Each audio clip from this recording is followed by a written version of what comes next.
Good afternoon, everyone. My name is Aaron, and I'd like to welcome everyone to the second episode of The Cool Down, which is a panel discussion covering a range of topics across health, fitness, and well-being. And it's brought to you by Action Pact and Big Cat. Action Pact is a movement inspiring positive action in self-development, fitness, and health through connection and community. Big Cat is a marketing and communications agency based in Birmingham. We specialise in health and fitness. I'm excited today to be joined by two guests, Andy Tennant and Ollie Armstrong. Andy is a professional track and road cyclist who needs little introduction, having competed and won medals at European and World Track Cycling events, including winning gold medals at the European Championships in 2013 and 2015, and winning gold at the World Championships in 2013. Andy has an inspirational story in how he has risen to the very top of world cycling, overcoming adversity, and we look forward to hearing about his story today.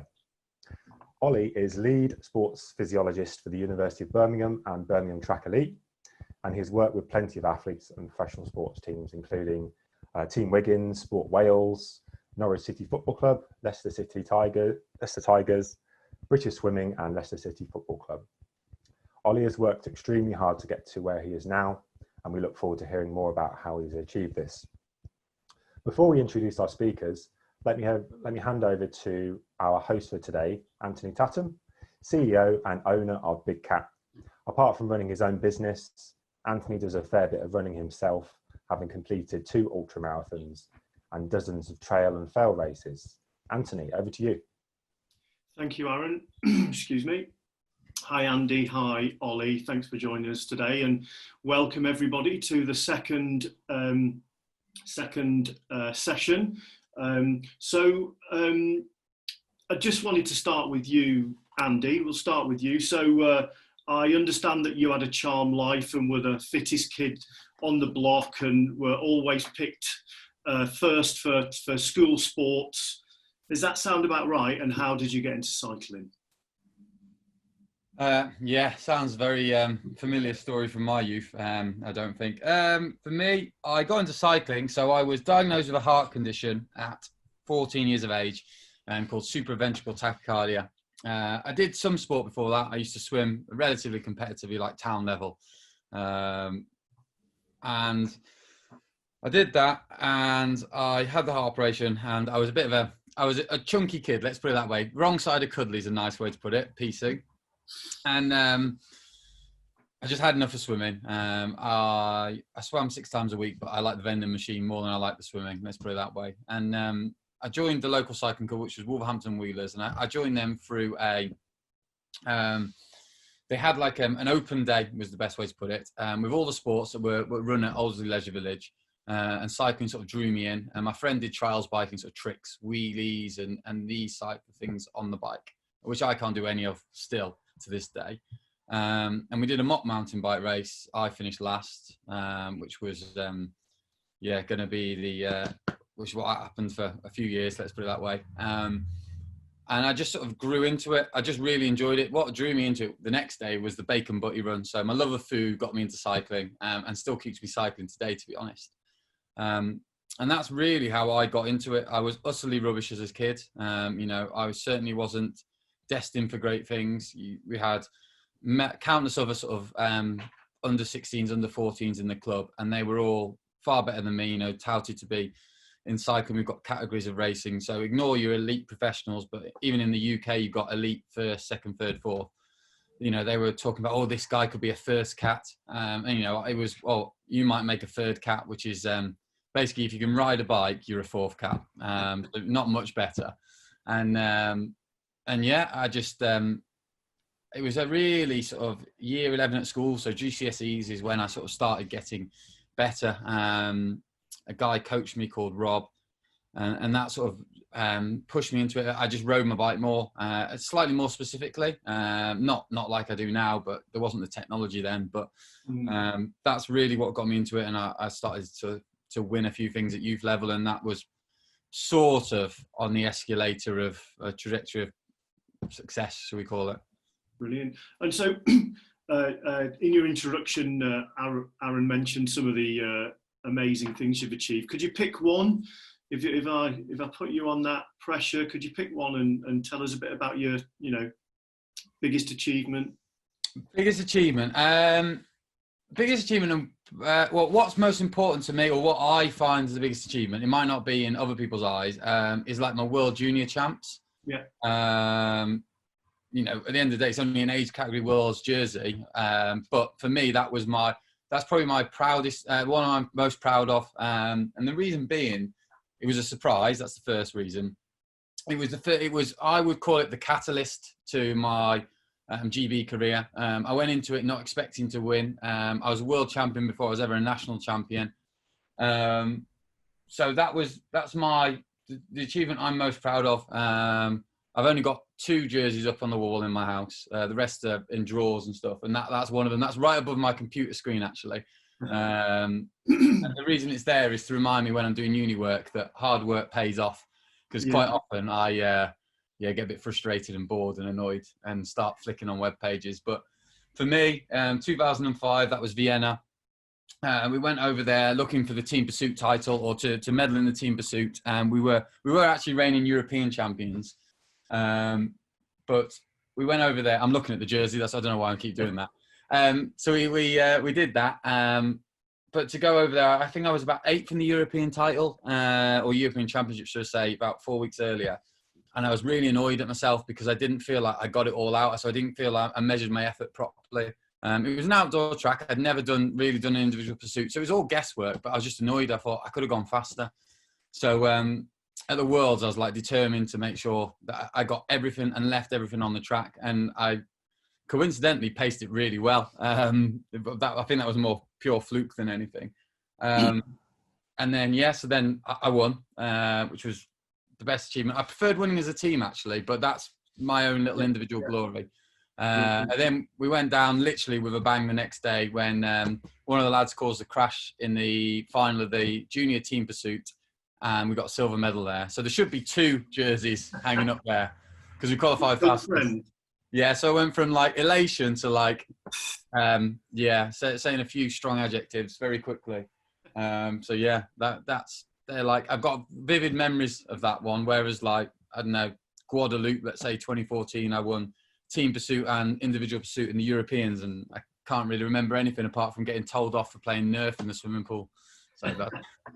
But it's not all been plain sailing. You've had a few injuries, right? We were just talking about a recent couple, but how you've had a few injuries along the way, and a couple, at least one that might have ended your career. So how have you dealt with that mentally and physically, and dealing with injuries? I've been relatively lucky injury-wise. Compared to other cyclists, I seem rather robust. I broke my wrist back in 2008, crashing. Then last year I broke my finger, which was nearly the career-defining injury. Broken finger. I should have my phone on me, really. I've got a picture. If you go on my Instagram, you can see, if you scroll a bit down. But I've got this massive metal work holding my one finger to get, it's this finger, so I can do it because I'm not swearing. And like you can, it was broken about 12 pieces here. It's completely shattered. It was as if you got a hammer and smashed it. So that was, and then this year, once the season had pretty much stopped, I went mountain biking on a gravel bike and fell off and broke my elbow and wrist. This year, motivation from that has been slim, I would say, mainly because we'll get onto it later. There was nothing to train for. So straight away, training on a turbo trainer indoors is difficult enough anyway, without a target. Whereas the year before, I was still motivated and actually managed to get on the bike and race Tour of Britain, or get round Tour of Britain would be a better way of describing it in my view. 2008, I'm trying to think back now. Well, it had a great connotation. I met my wife in that, when I broke my wrist. So there was a positive. Sometimes she's downstairs, she can hear that, so I'll be in trouble for that later. But as a general rule, injuries not plaguing my career. I've obviously had some massive lows during my career, but none of it's been from injury, which in some ways is probably a good thing. Yeah, cool. I just want to bring in Ollie here. Hey, Ollie. Hey. Good to see you. So you're the lead physiologist at Uni of Birmingham, which is sports science, right? So Yes. it's really competitive line of work to get into. So how did you manage to get into that line of work? Yeah, sure. I mean, probably good for me to probably paint a little bit of a picture about what I actually do. So my title says an applied physiologist, which in simple terms, physiology just looks at how the body adapts to exercise in very, very simple terms. So there are different elements of sports science support, but in a broad term, you can just call me a sports scientist. But my areas of specialism are kind of very linked in with kind of what Andy will have experienced during his career so far, specifically around training. So kind of understanding the science behind different training modalities, different types of sessions, why we do certain things, things from kind of like the actual nuts and bolts of the training through to kind of what's going on from a metabolism perspective. And I'll kind of look at recovery modalities as well as things like warm-up, best ways to prepare for either training or competition, anything that impacts on the body. So there, I'm sure we've all been on well, I know we've pretty much all been on some form of holiday, even in the UK, potentially over the last few weeks, where it's warm, the impacts that has on the body, particularly when people like Andy here, you know, when you're putting yourself on the line in a time trial, out on the roads in the scorching heat, like what impact that has on performance, being able to prepare for that, and major champs, altitude, how we can use that to kind of benefit us. So I mainly work around understanding that science and put it into the application of a sporting environment. Yeah. And that application is normally with athletes, but is also with you know anybody that's partaking in any form of exercise, because it's literally using that science to go, what's the best way of doing things, basically. So that's what I do. And then in terms of like how I've got to where I got to, I studied sport and exercise science at University of Birmingham. Enjoyed my time at university, didn't really think too much about the career side of things to start with, just enjoyed learning. Came away from that and realized that I wanted to work in the world of sport and elite sport if I could. Really passionate about it, and I found that the opportunities were really tough. There wasn't many, and actually the level of competition per role, even for an internship, was pretty high. So I remember applying for one internship. There was like a 3-month internship, unpaid, and just basically it was getting experience. I thought, I've got a degree from a really good university that's got a strong sports science degree course. It'll be well recognized. I've got a background in sport. I'll be absolutely fine.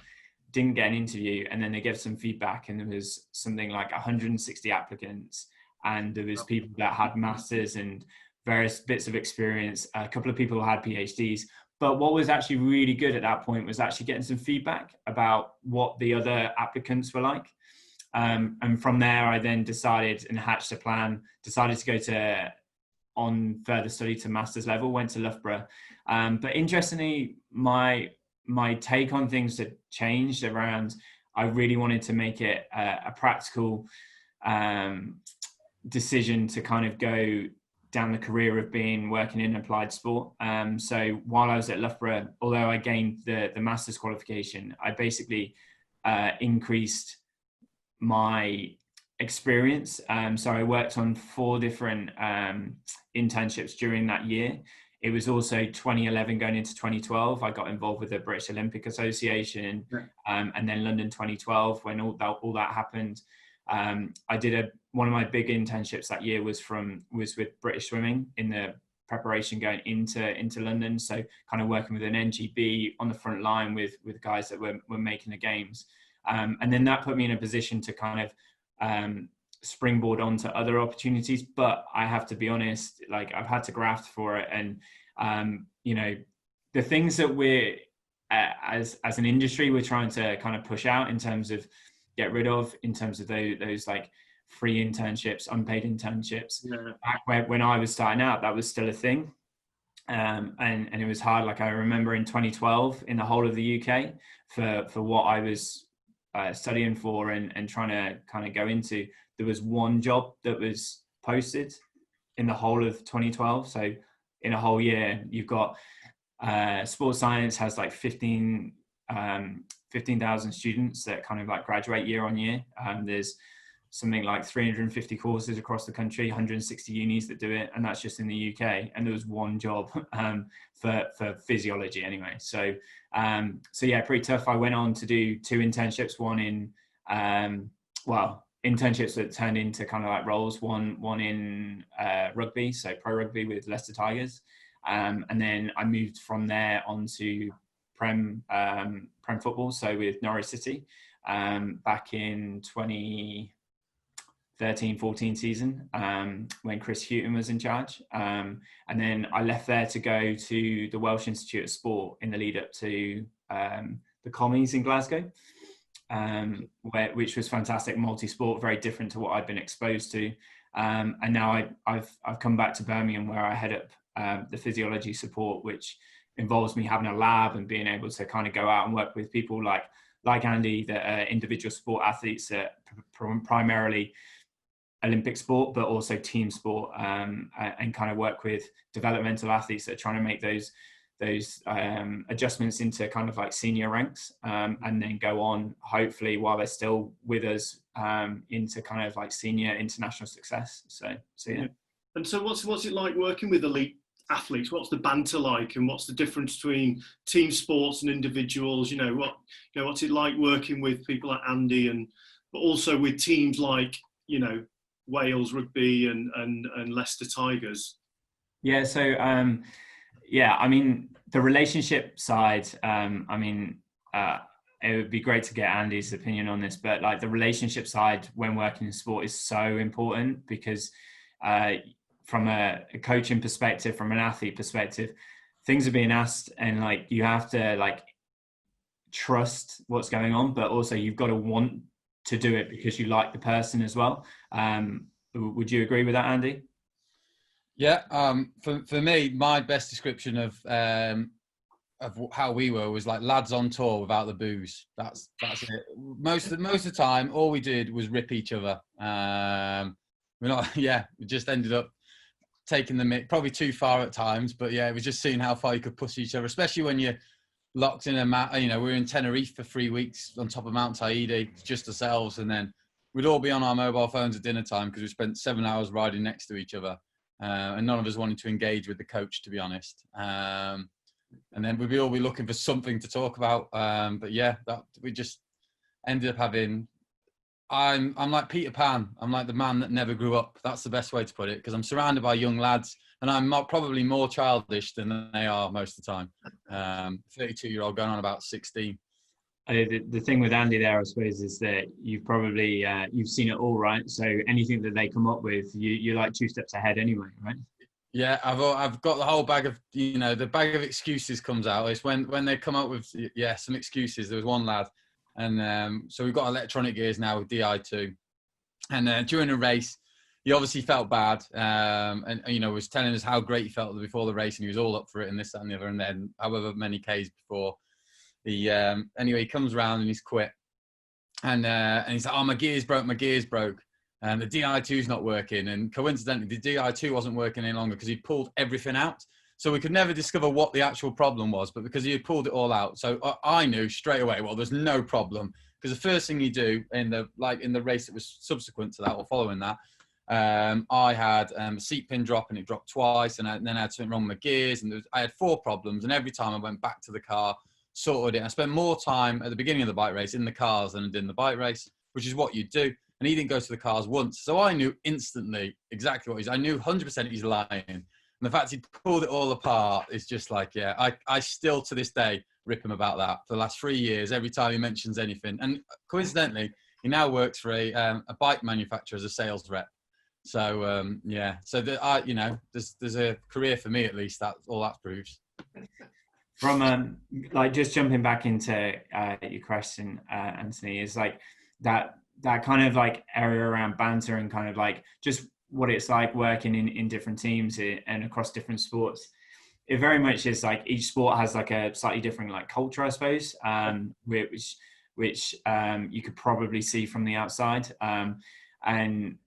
But the general constructs are pretty similar. I mean, working in football particularly, how things tend to work is that the training grounds are locked down, like as in it's very difficult for somebody outside of the bubble to get in.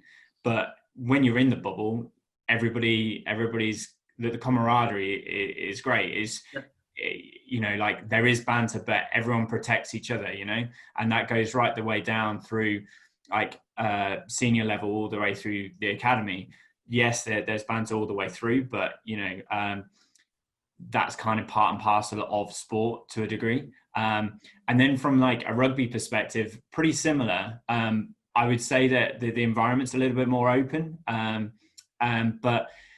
But one thing that I found, and I can't say that I've had anything that I've experienced that goes against this, but it was just a really great example of kind of how sport is and the people within it. I walked into Leicester Tigers having never touched a rugby ball in my life, and the only rugby game that I'd probably ever watched was when England won the World Cup. So it wasn't my bag, like it wasn't my sport, but you know, the great part of that is that I can use my knowledge to help progress things and help improve people. And it was a tough, you know, first 2-3 weeks. Like you know, like you're the new kid on the block. It was, yeah, you've got these guys that are like 6'5", 6'6", 6'7", you know, like they're big guys, and I'm not like that at all. My build is very different.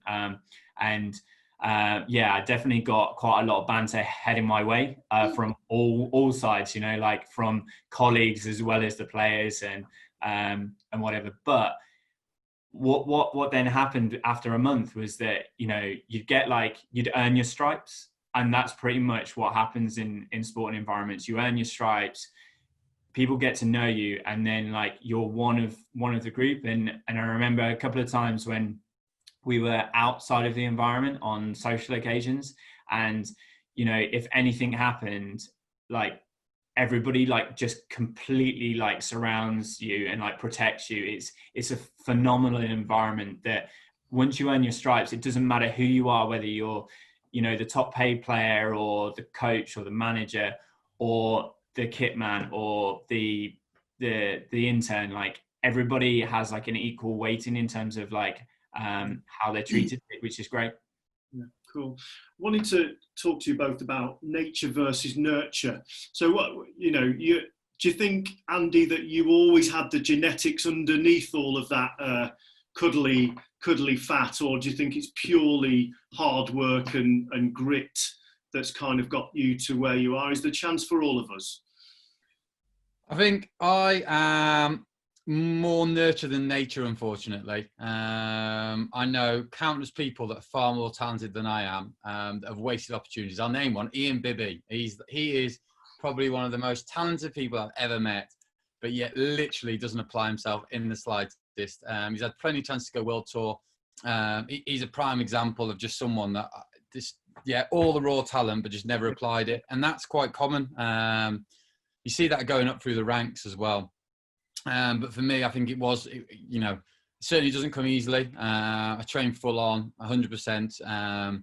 And what's probably holding me back is I don't have the natural talent that, you know, someone like Chris Froome or someone has. You know, I'm decent, but I'm not that good, if that makes sense. You know, I'm not the best of the best.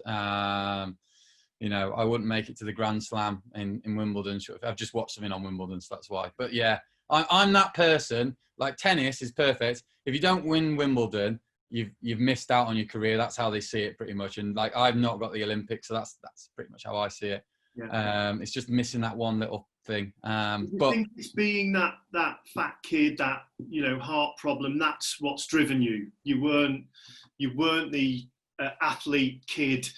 You know, you had that health problem and stuff like that. Is that what's giving you more motivation than someone who's born with natural talent? I think so. I've always struggled in quite a few things. So like I'm dyslexic, so I struggle at school, which makes like doing a degree difficult. So I do struggle at things, and sort of like that fight against adversity. You know, I'm I'm a bit of a stubborn. Yeah, I'm trying to think of a nice word. I'm quite stubborn. Let's put it that way.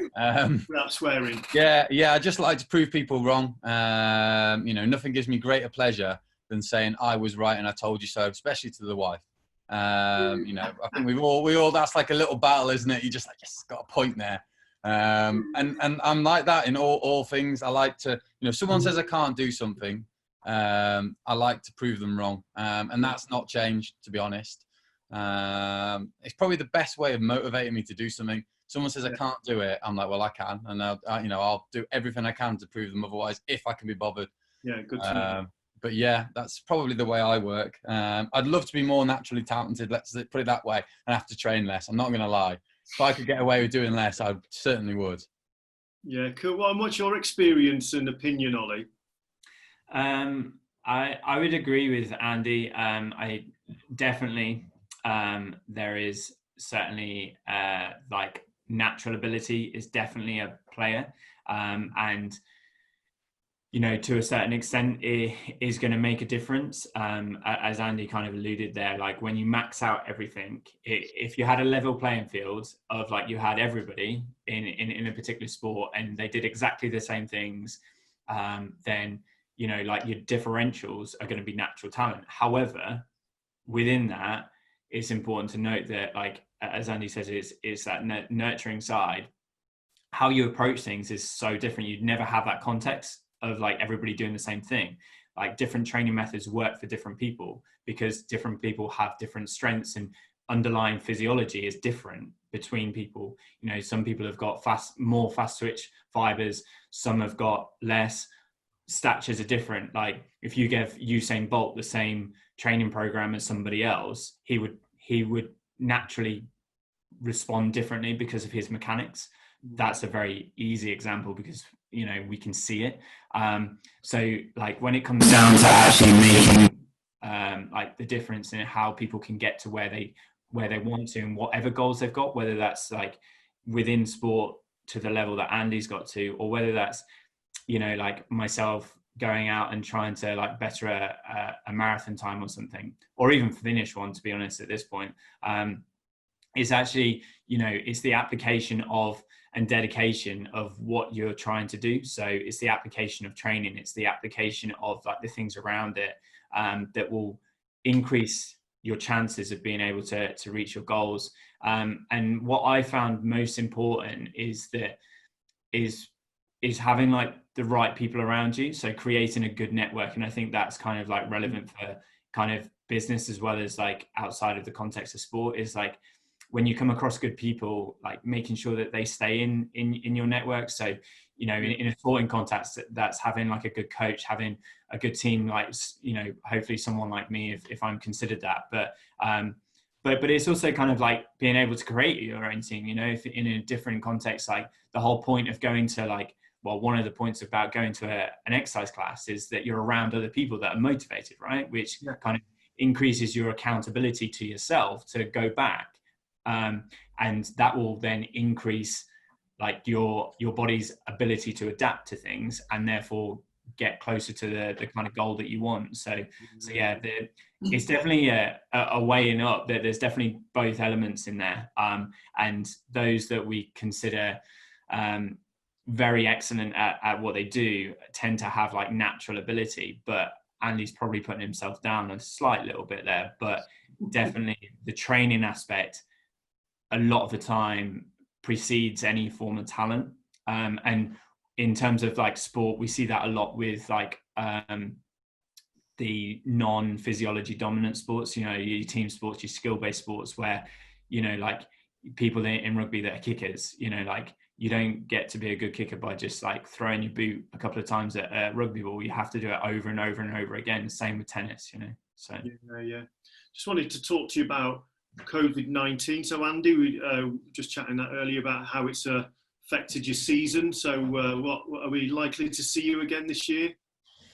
I am guessing. These are my opinions, so I don't know anything as a fact. But I personally don't think I'll be racing again this year on the road. I just think the situation is going to be difficult. British cycling has banned all competition at like my level and above. till September. Tour of Britain was the biggest race that we'd have done subsequently after Tour of Yorkshire got cancelled, and that's been cancelled. So it's difficult for the team to justify to sponsors to keep the team running this year, and look at trying to almost go, well, it's a nullified year. Let's talk about next year, and that's how it's working in my mind, which is probably why once I knew Tour of Britain got cancelled, and I knew it was coming, it was obvious it had to happen. I'd broken my wrist, and all motivation for training on the turbo had gone. So I'm now looking at going, well, 2021. I was on, in my opinion, physiologically, I was on for the best season ever in terms of like the numbers that I was producing. I don't mean I'm going to get the results, but physically I was probably in the best shape I had been for on the road, obviously, for a few years or forever. So it was disappointing. So in my opinion, I really want to race next year just to be able to, retirement is looming at some point. I want to stay out of a real job for as long as possible. Don't get me wrong. I'm doing a degree at the moment, so trying to do a degree part-time in cycling is hard enough, but doing it with a job would be even harder. And we've got another little one on the way. So while I can still cycle, I will. So I'm hoping next year I can still race my bike, at least for another year for myself, and try and, if that was my last year, retire on a high. The last thing I want to do is retire either through injury or, obviously global pandemic is what it is. There's nothing I can do to control it, but it'd be nice to retire on my own terms is probably the best way of putting it, if I can. Yeah, definitely. And what about you, Ollie? How's the lockdown affected your line of work? Well, yeah, like everyone, it's completely changed. But I'm quite fortunate that I work with some great people. Well, a lot of great people. There's not a single person that's not, which has been a lot easier. So in terms of the people I support, athletes, coaches, they've been great, and like really responsive to the situation. So the hardest thing is probably, as Andy would probably say, is like when you don't know what you're now preparing for, it's really hard to keep that motivation still going. So how we're looking at things is we're really looking at kind of on that holistic side of things, where have we got opportunities with this time that we don't normally have? So are there areas of our sport or our performance that we've not been able to kind of attack or get into our training for whatever reason? Or are there certain things where we know there are limitations at the moment, and can we go at those things to try and improve those things so that so they're not weaknesses anymore, or that we're tapping out those things. So for a runner, for instance, which I'm sure you'll be able to attest to, Anthony, it's like sometimes just getting some mileage in is like a really important thing. And for some of the endurance runners that are trying to make certain goals, making certain championships in the future, actually having like the constructs of 3 hard sessions a week and doing gym and having a university degree makes it quite difficult to get up to that higher mileage that actually we need them to. So maybe this is a great opportunity for them to kind of, hey, go, we don't need the top end stuff at the moment. Let's get some base in. Let's get the body robust enough to be able to knock out the mileage, and then let's add the other things on. So yeah, that's kind of how we've been looking at it, but it is really, really difficult. And I think the one thing to make sure that you're always aware of is that everyone's going to have like dips at times, like dips in motivation, and how we deal with that. And if that means taking a week off or taking a bit of time off, then that's fine. But yeah, I think that's how we're dealing with it anyway. So how's your training changed, Andy? And what will you do for the rest of the year to stay peak and ready to smash it in your 2021 season?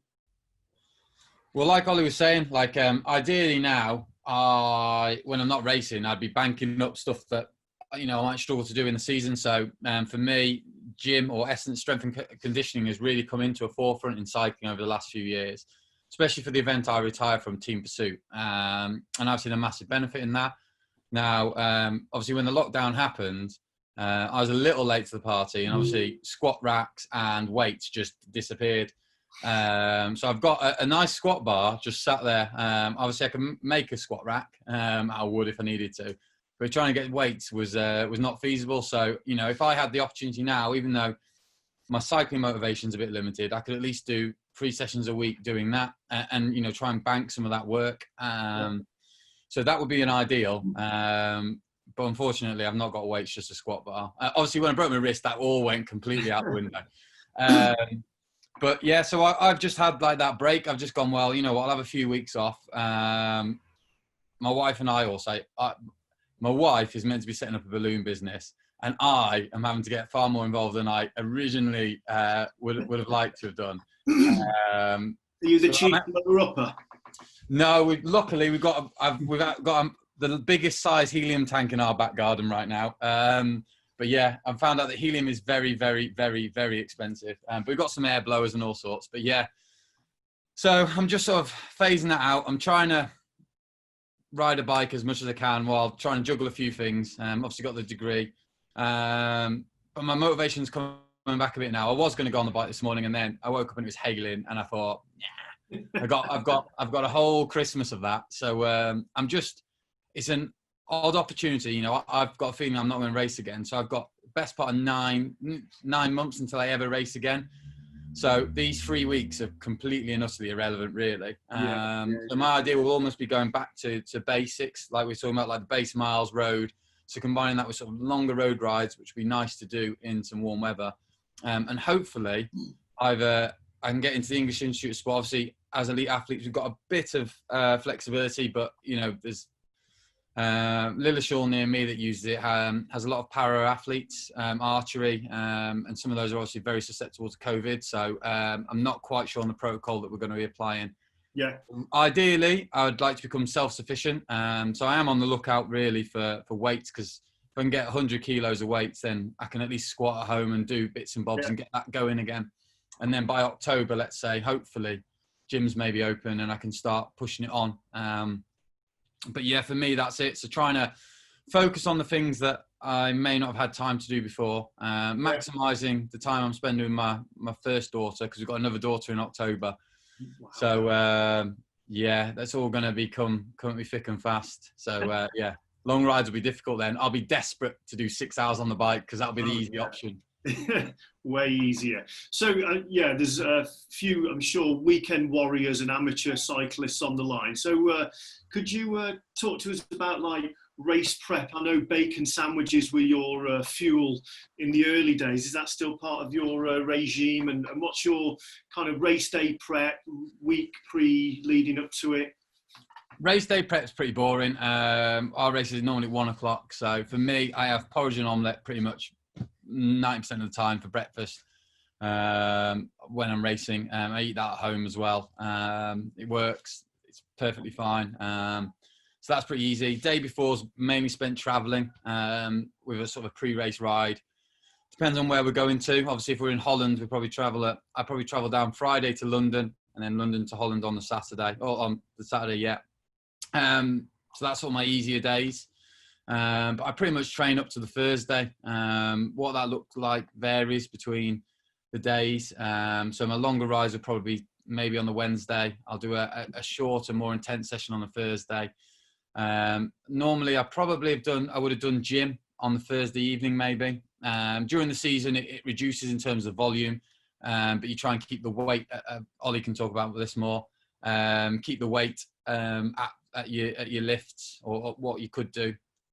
So yeah, I saw one question I'm going to answer if that's all right. Someone asked, what aspects of elite sport can be best applied to general life in the workplace, which I thought was a good question. And we were talking earlier, Ollie was talking earlier about having the best team around you. So I see an athlete as being a manager, and you're trying to manage the system or manage the team. So you try and get, like any manager would, you get the best people around you to make your company, which is me, do the best I can. So, you know, I try and get the best sports physiologist, which as far as us team pursuiters were concerned, really, for years we were trying to push that all we wanted was physiologists, not coaches. Because quite often a coach tries to tell you how to ride a team pursuit, but has never ridden one. And quite often they don't want to try the radical ideas that we wanted to try. They're almost, they're reluctant, or the last one was reluctant in trying new things.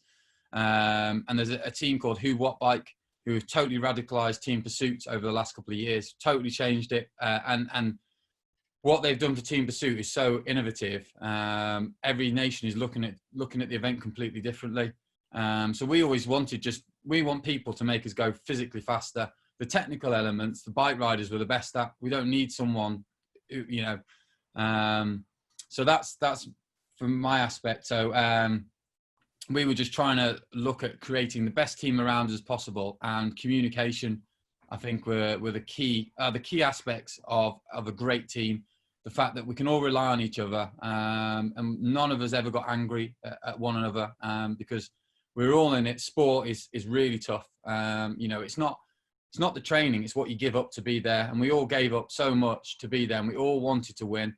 So if someone wasn't performing on the day, we never got angry, because we knew that they'd given 100% to be there. Yeah.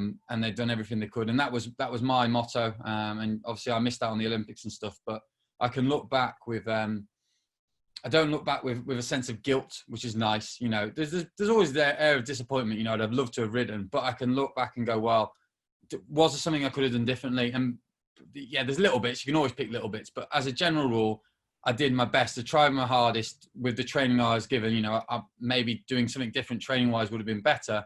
Yeah. But you know, I committed 100%. So there's nothing else I could give. And I you know, commitment is always needed, not motivation. That's the key. When I'm struggling to do a session or train, commitment is key. That's my motto, shall we say? You do you mind if I just jump in here? Like as you were just talking there, Andy, like I just wanted to ask around, you went to Glasgow, didn't you, in the Commonwealth Games? Yeah. How did, I just wanted to ask you how you found that as an effectively at home games, and thinking in relation to kind of the fact that Birmingham is going to host the Commonwealth Games in 2 years' time, and like what you think that will be like for a lot of people a lot of people around the area, and potentially athletes that are homegrown that are going to be like trying to make those teams. What was Glasgow like for you? Well, Glasgow obviously wasn't the first home games I attended. Obviously going to London 2012, obviously I didn't compete there or ride there, but I was the whole build up, and just didn't get the medal essentially. So I suppose Glasgow felt smaller fry, as the Commonwealth Games would compared to the Olympics. For me, it wasn't an overwhelming experience, probably because I went to the Olympics beforehand. But I could imagine if that was your first major games, it certainly could be. I'd went to Melbourne in 2006, so it wasn't the first games I came to. But for me, it's about enjoying that. Like, I know it sounds very cliche and everyone says it all the time, but it's about trying to enjoy the experience as much as you can. And like for me, a happy bike rider is a fast bike rider. If you're not happy and you're stressing about things, you end up having poor performances. And if you look at it and go, I'm going to give 100%, there's nothing else you can do. Everyone's going to go into that race and they're going to give 100%. They're going to try their best. They're going to try their hardest.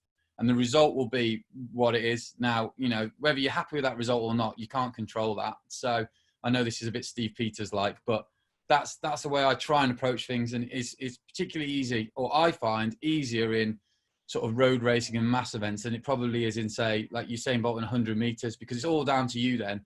There's very few variables. It's all down to you getting the perfect start, you doing this and various things. And if you mess up the start, or, you know, swimming's perfect example of that, where, you know, you can't control what other people do. Whereas in a road race, there's 160 other road riders and so many variables. It almost, I feel, it always made it easier. If you didn't do as well in a road race, it was easier to, far easier to accept. But, you know, I always went into them going, well, I'm going to do my best. I'm going to try my best. There's nothing else I can do. And try and enjoy the experience as much as possible. And just try and, feel as comfortable as possible at the games. Like one of the things, it came up the other day, like I hated, like my mom or Lauren or anyone, like a couple of days before a competition, texting me saying, you're going to do well, or you know, best of luck, or I just switch my phone off because it aggravated me. It'd make me more nervous because I feel like I was letting them down. It wasn't, I to a degree, I wasn't bothered relatively if I didn't do that well. I just felt like I was letting all the people that supported me and all the people that sacrificed things for me down. And that was actually what I found the toughest challenge. And that was in team events as well. Like I never wanted to let my 4 teammates down. And that's what I always found the hardest, but that's what made winning team pursuit so much more satisfying, because I felt that getting 4 or 5 bike riders to be the best they could on one day is far harder than one bike rider. I've gone off a bit of tangent there and got a few messages in. Sorry. Cool. No, thanks. No, really interesting stuff. I think we're going to bring in Aaron now, who's going to ask some more questions from the participants. Over to you, Aaron. Yeah, thank you. Yeah, we've got quite a few questions which we'll hopefully get through today. One from Cycling Nut. If you had to fast track preparations for an endurance race, what sort of training would you focus on? That's you, Ollie, all day, that one. That's not me. That's definitely you. Yeah.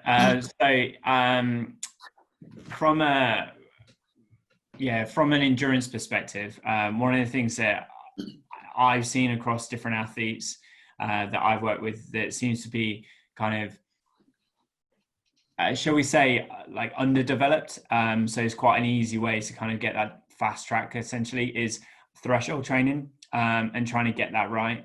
So kind of like understanding what you're looking for there, where it's kind of like a 7 out of 10 in terms of effort level and how it feels. And if you're doing reps of it, it should feel that you can effectively finish your session and feel like you could do an extra rep, like you're not completely KO'd like you would in an interval session.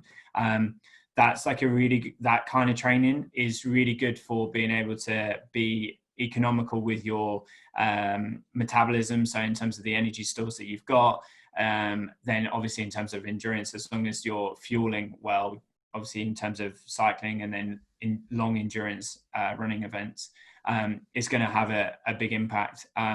But also it will improve certain physiological markers like your anaerobic threshold. So your ability to basically tolerate lactic acid and buffer it out will improve. You'll be able to work at a higher level of your VO2 max. So all of those like key physiological elements would go up by just effectively doing that, putting that one thing in. So yeah, and you can kind of like vary it up in terms of like doing like shorter reps off short recovery, slightly longer reps, having a long block. Like there's different ways of doing it. So yeah, that's what I would do. Excellent. One for you, Andy, from Dan Thomas.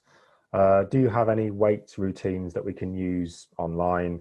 Or we recommend any free weights workouts for us cyclists? So I can sort of run through what I do in a gym. So in the winter, my session consists of I'll warm up on a leg press. Then I will go into Bulgarian split squats. I'll do 3 sets of 8. Quite often, as a cyclist, you've got an imbalance. Most people have. So my left side is weaker than my right. So I'll superset that with some chin-ups. And then I'll go into squats. And because of the dangers of loading my back up, I can nearly split squat what I can actually squat. So I'll squat onto a box. I do that for 2 reasons. One, it makes sure I go at least to 90 degrees because we don't need to go further than that. Also, if I do load it up and do fail, because I'll train in the morning and then do gym in the evening, let's say I'm more fatigued than I would be on another day, I can drop it off the back and onto the safety bars. So for me, squatting, I look after myself, back health. I've seen loads of sprinters and cyclists hurt their back and then they can't go in the gym. So I probably play it a bit safe on there. I then go to the next exercise, which I do Romanian deadlifts or straight RDLs, and I superset that with sort of squat press. So I do a bit of like upper body back conditioning work, not masses.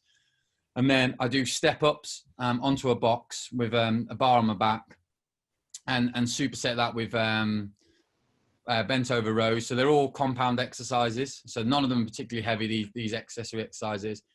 And then I finish off again on the leg press, which is where I basically just go hell for leather, because relatively you can't hurt yourself. So there's a lot of work going in there in the winter. But then when I move into the summer, I probably will do 3 exercises, maybe split squat, and the leg press, and try and keep the weight in there. But the idea was trying to make me more robust to start with.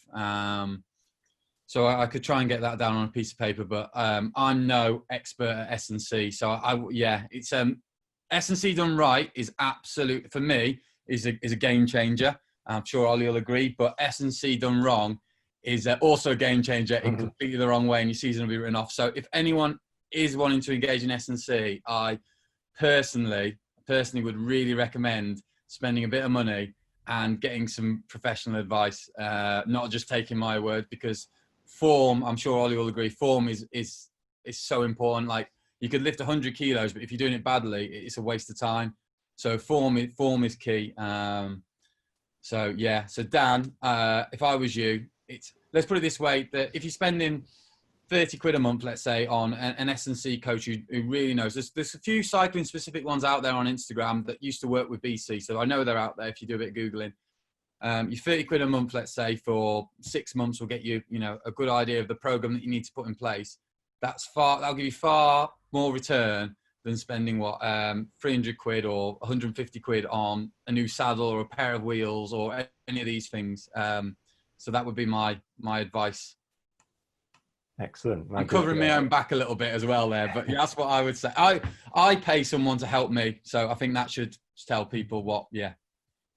Good. No, that's great. There's a couple of questions around psychological impact. So, question here from Katie. What do you feel are the psychological impacts on people whose training or competitive routines have been altered because of lockdown? And what would you advise for those who professionally train to maintain a positive mentality? We can probably both answer this or put a bit into it. But from my perspective, impacts are definitely going to be, general well-being and holistic well-being. They're kind of like the forefront and the most important ones that I'm personally working with.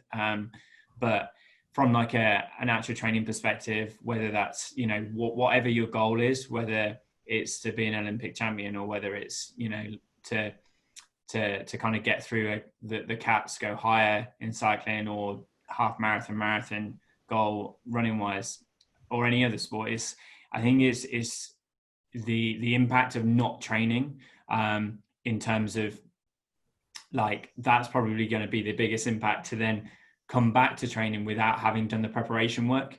So basically picking up injuries by having not done certain aspects. So for instance, a runner who hasn't run for a while and then goes back into their normal running without having done a graduated return or doing some, shall we say, basic plyo work or some form of conditioning around the calves, that's going to have an impact, just as it would be, as Andy's talking about, in terms of if you start doing things in the gym, but you're not used to being in the gym, and you start doing exercise that you're not used to, those kind of things.